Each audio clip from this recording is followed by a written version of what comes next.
Assalamualaikum warahmatullahi wabarakatuh. Perang Padri adalah sebuah peristiwa sejarah yang melibatkan dua kelompok antara kaum ulama yang disebut kaum Padri dengan kaum adat di daerah kerajaan Pagaruyung. Perang Padri terjadi pada tahun 1803 hingga 1838 dan kejadian tersebut di kerajaan Pagaruyung, Sumatera Barat. Pada mulanya, Perang Padri adalah perang saudara dan pada akhirnya menjadi perang melawan Belanda. Salah satu pelaku Perang Padri yang sangat terkenal adalah Tuanku Imam Bonjol. Penyebab Perang Padri adalah adanya perbedaan prinsip mengenai ajaran agama antara kaum Padri dan kaum adat. Pertentangan terjadi karena kaum Padri atau ulama ingin mengubah kebiasaan kaum adat yang buruk dan bertentangan dengan ajaran Islam. Diketahui bahwa kebiasaan kaum adat dalam kesehariannya adalah berjudi, sabung ayam, meminum minuman keras, tembakau, dan hukum material kad untuk pembagian warisan.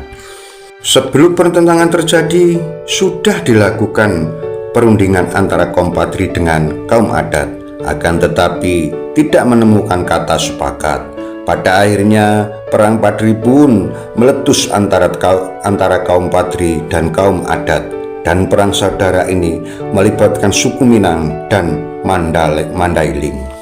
Dalam Perang Padri, kaum Padri dipimpin oleh Harimau Nan Selapan, sementara kaum adat dipimpin Sultan Arifin Muningsyah. Setelah berbagai jalan yang ditempuh oleh kaum Padri atau ulama untuk mengajak kaum adat kembali ke jalan Allah dan meninggalkan segala kemaksiatan tidak digubris oleh kaum adat, maka meletuslah Perang Padri pada tahun 1803. Puncak perang saudara ini terjadi pada tahun 1815 dan pimpinan kaum Padri di bawah pimpinan Pasman, dan beliau menyerang kerajaan Pagaruyung sehingga pecah peperangan di Koto Tengah. Serangan yang dipimpin oleh Pasman menyebabkan Sultan Arifin Muningsyah menyingkir dan melarikan diri dari ibu kota kerajaan, dan kaum Padri berhasil menekan kaum adat. Pada saat itu kaum Padri yang dipimpin para jago-jago ulama, dan mereka adalah Tuanku Nan Receh, Tuanku Pasaman, Tuanku Rau, Tuanku Tambusai, Tuanku Sintan Lintau, Tuanku Mansiangan, Tuanku Pandai Sike, dan Tuanku Barumum, atau yang lebih dikenal dengan sebutan Harimau Nan Selapan. Namun pada tahun 1821 kaum adat yang terdesak dan hampir kalah meminta bantuan kepada pemerintah kolonial Belanda. Pada tanggal 4 Maret 1822 pasukan Belanda di bawah pimpinan Letkol Raab berhasil memukul mundur kaum Padri dari Pagaruyung. Selanjutnya Belanda membangun benteng-benteng pertahanan di Batu Sangkar dengan pada bulan September 1822 pasukan Belanda terpaksa kembali ke Batu Sangkar karena terus ditekan oleh pasukan kaum Padri yang dipimpin oleh Tuanku Nan Receh. Pada tahun 1824 Raja terakhir Minangkabau, yaitu yang di Pertuan Pagaruyung, Sultan Arifin Muningsyah, kembali ke Pagaruyung atas permintaan Letnan Kolonel Raff. Namun pada tahun 1825 beliau wafat dan kemudian dimakamkan di Pagaruyung. Pada tanggal 15 November 1825 disepakati Perjanjian Masang, yaitu periode gencatan senjata yang disepakati antara Belanda dengan kaum Padri yang dipimpin oleh Tuanku Imam Bonjol. Nah, selama gencatan senjata inilah Tuanku Imam Bonjol mencoba memulihkan kekuatan pasukannya dengan merangkul kaum adat dan berjuang bersama-sama melawan Belanda.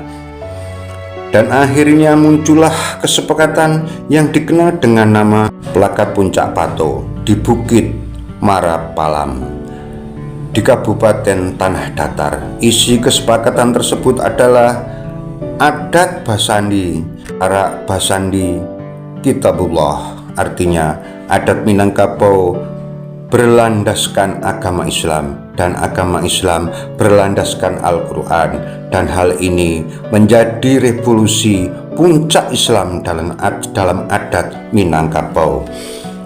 Keinginan kuat Belanda untuk menguasai perkebunan kopi di daerah pedalaman Minangkabau, dan mereka melanggar perjanjian yang sebelumnya telah disepakati. Pada tanggal 11 Januari 1833, kaum Patri dan kaum adat yang telah bersatu menyerang beberapa kubu pertahanan dari barisan Belanda.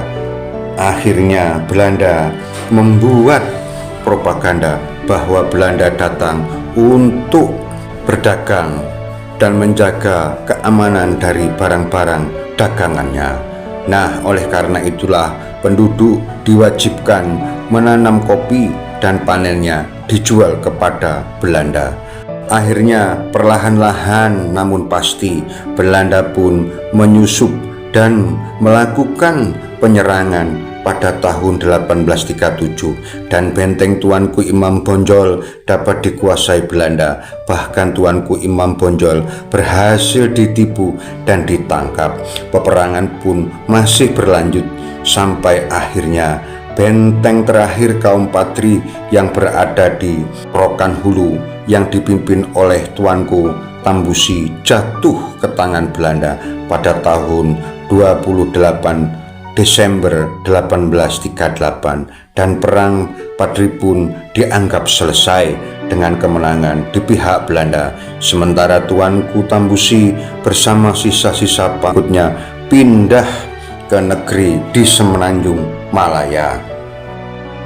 Kerajaan Pagaruyung akhirnya menjadi bagian Pax Nederlandisa di bawah kendali Hindia Belanda.